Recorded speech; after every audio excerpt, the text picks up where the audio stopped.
Hi everybody, my name is Pete, and I want to tell you about how I only dated millionaires and why, and what happened that made me change my principles in a big way.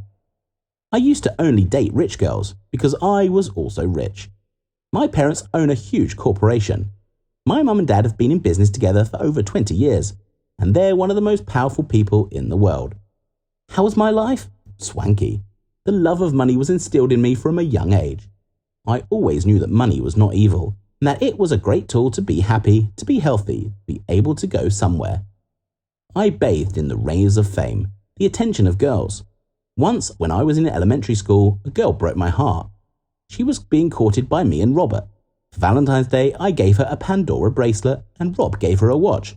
We asked who she would be friends with, and she said she would answer the next day. I waited, very nervous. When I got to school, she came up to us and said she was going out with Rob. But why? Because his gift is $654 more expensive than yours. Is it all about the money? Well, yeah. What do you think? What else does love measure? I'm sorry, buddy, but I won today. But I like you. If you'd given me something more precious, I'd have chosen you. Fair enough. But who do you like? Someone who's willing to give me more. I came home upset. My mum asked me what was wrong, and I told her everything. I shared my worries. Then my mum advised me not to get upset because there are a lot of people like that girl in life. But what to do about love, Mum? As sad as it is, son, she's right. Love is measured by money. So to love not to be unrequited, I need to be rich? At least you will have equal love. And you and Dad have it like that? Your father and I met a long time ago, and we are more partners than husband and wife. But yes, we make money together and are invested in the business together, and in you. You're our only heir. Okay, I hear you, Mum. From then on, I grew up even more and only let rich girls into my life. They weren't as rich as I was, but they had money too. Yes, it was hard to surprise them. They knew everything. They had tried, travelled, flown, but with them, it was easier to talk because they immediately understood what the problem was in business, all that kind of thing. I could easily say I was helping my father with the paperwork, and there were no more questions. They didn't bother me, and I got a chance to relax with someone else. That's how I walked around pretty well for probably 8 years. And with each girl, I made sure I didn't find the one with whom my heart skipped a beat, like Ashley from elementary school. I met Milky the day of my dad's stockholders meeting. She turned out to be the daughter of an acquaintance of Dad's from California. Milky and I started dating almost immediately. My head was spinning. She was perfect. Good looking, kind of smart. We'd been dating for 3 months, and I was thinking about proposing to her. That day, I didn't go to her place by car, but by motorcycle. It was raining and I had an accident. I didn't have time to propose. I woke up in the hospital. It turned out I had a fracture in my spine. What do you mean I won't be able to walk? There's no guarantee that you won't, but there's also no guarantee that you will. Do you have any idea who I am? This can't be happening. Transfer me to a private clinic. You're already in a private clinic, sir. We have the best clinic in the country. If it was, you'd have me on my feet in 4 minutes. Nurse, give him a sedative. Let him sleep. What did you say? Where are my parents? They gave me something and I fell asleep. And when I woke up, my mother was sitting next to me. She was crying. That's when I knew it was serious, because my mother doesn't cry. Milky came to me in tears. At first, she took care of me, and then I was discharged after about a month. I came home in some kind of wheelchair from my chair. I'll never forget Milky's face when she saw I couldn't walk. Disgusted? No, of course not. It's just uncomfortable. Are you sure? Yes, sure. She came less and less often and disappeared altogether. 6 months later, I found out she was getting married. By that time, I was completely withdrawn. Life seemed bad. I didn't even want to think about the fact that this was how I was going to spend the rest of my life. And then I drove with my driver to the hospital for physical therapy. Almost on my doorstep, some girl bumped into me. She tripped over my chair and fell. Watch where you're running. You're a gentleman, I see. What? You could apologize like a man. I fell. And I can't help you if you haven't noticed. What are you talking about?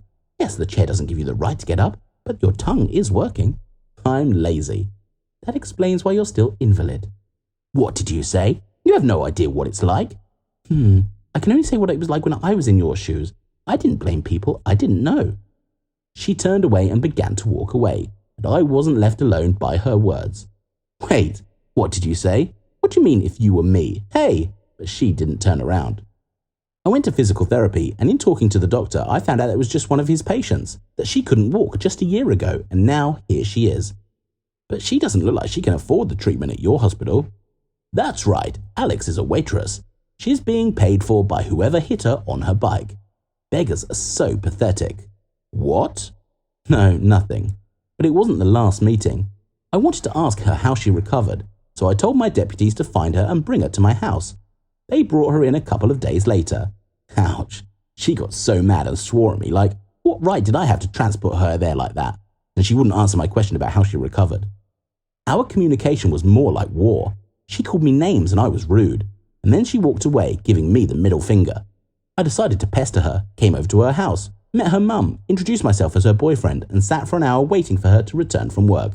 She was freaked out by the bullying, and I was freaking out. For some reason, I felt so fun and at ease.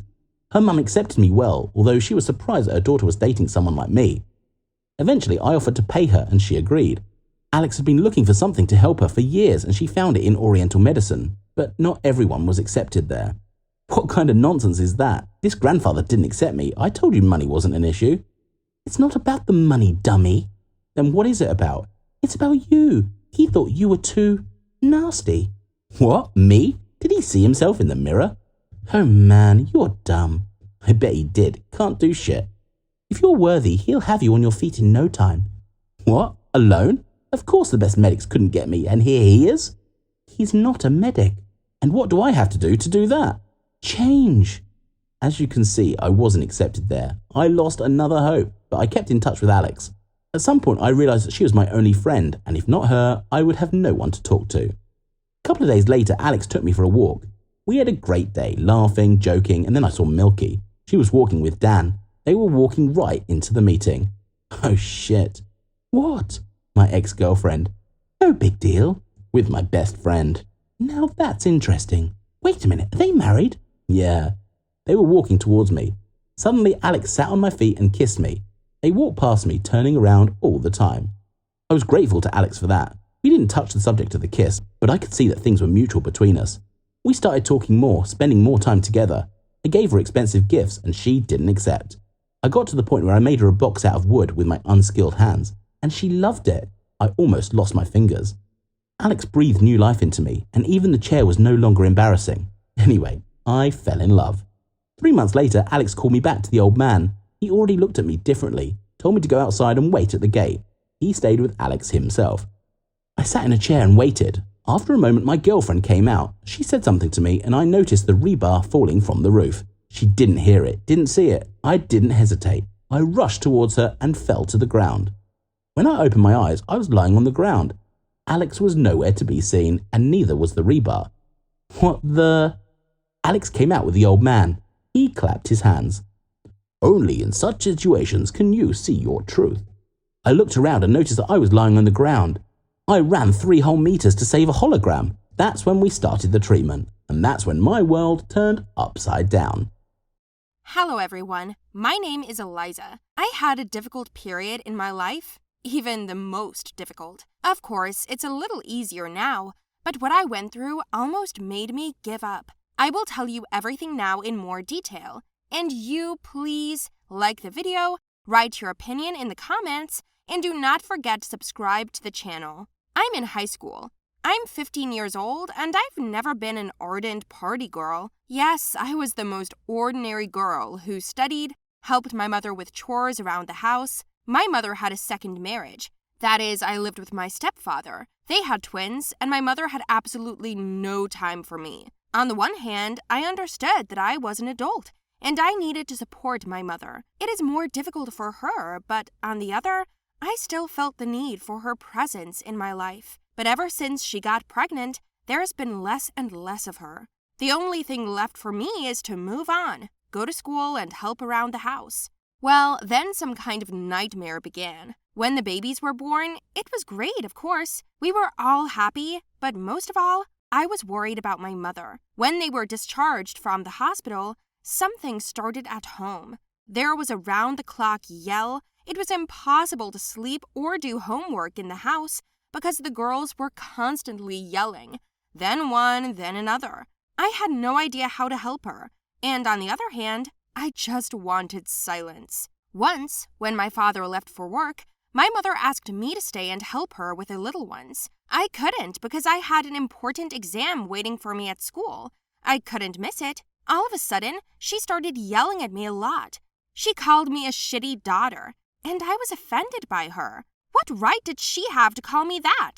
Out of anger, I said a lot of unnecessary things to her. I probably shouldn't have said it, but I couldn't help myself.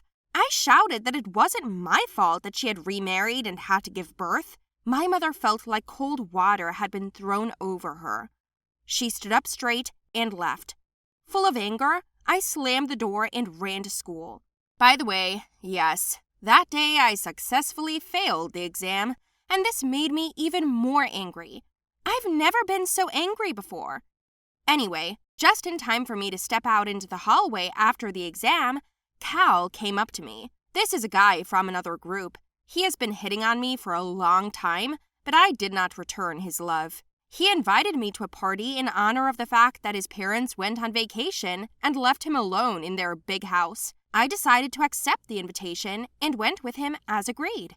I was very drunk that night, and I think I was taken with a first glass of champagne. I felt so bad that I couldn't control myself anymore. All I remember is Cal pouring me another glass of champagne or wine and then inviting me into his bedroom.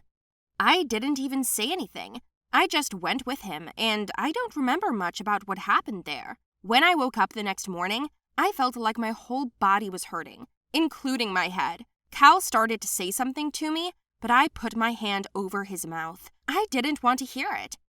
I got dressed and left. I heard a lot more from my mother, and our relationship heated up. But the problems didn't end there. After a week, I noticed something. I had delayed menstruation. I bought a pregnancy test, and yes, it's like I've won the fucking jackpot. I got pregnant. All I felt at that moment was regret and confusion. I felt sorry for myself, and also terribly afraid. I now did not know what to do and how to be.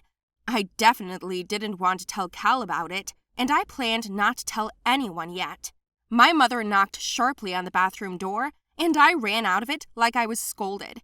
I ran into my room and remembered that I had left the test in the bathroom. A second later, my mother ran out of there shouting, "Are you pregnant?"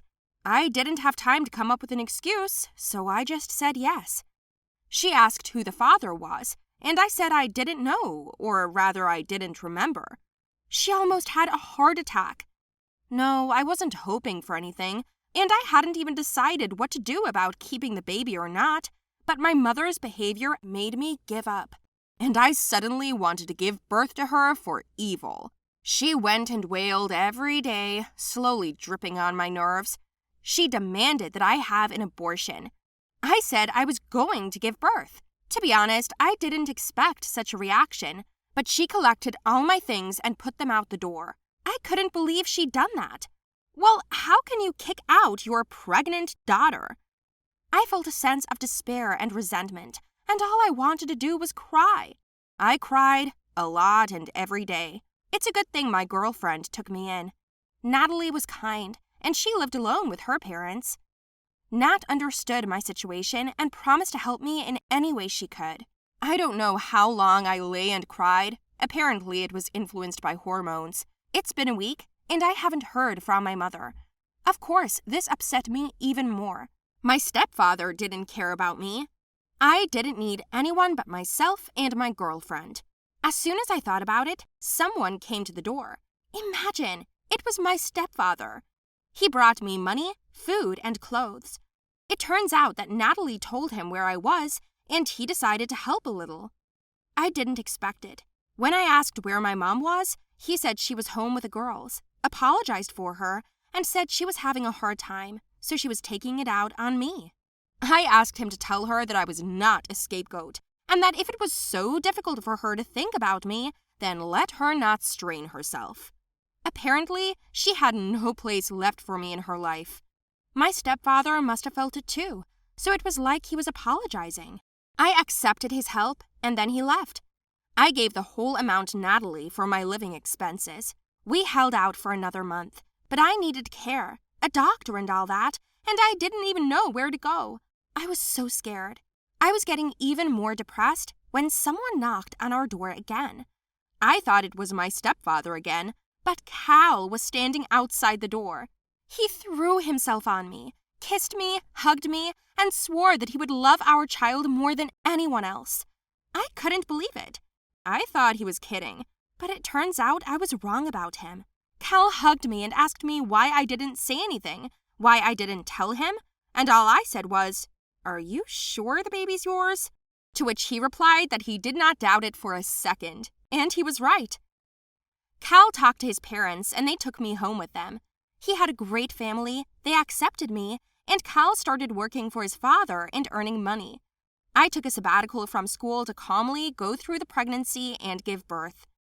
In general, wish me good luck, because in a couple of months, we will see our baby.